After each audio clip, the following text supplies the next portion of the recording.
தண்ணி யாரோ ஒருத்தர் கொடுத்துவாங்க. சிஸ்டர் சாப்பாடு பேக்கில் எடுத்து வந்துடுறீங்களா?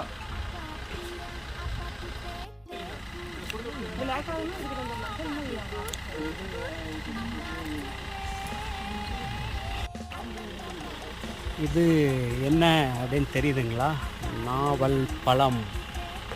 ரொம்ப பொரிக்கிற ஹைட்டில் சூப்பராக இருக்குது பாருங்க. ஹாய். காயாக இருக்கு, நல்லா இருக்கு. பழுத்து தான் இருக்குது. பொரித்து சாப்பிட்டு பார்க்கலாமா? இதோ பொரிக்கிறோம். இதோ பொரிக்கலாம். நாவல் பழம். சாப்பாடு இருக்குதுங்களா?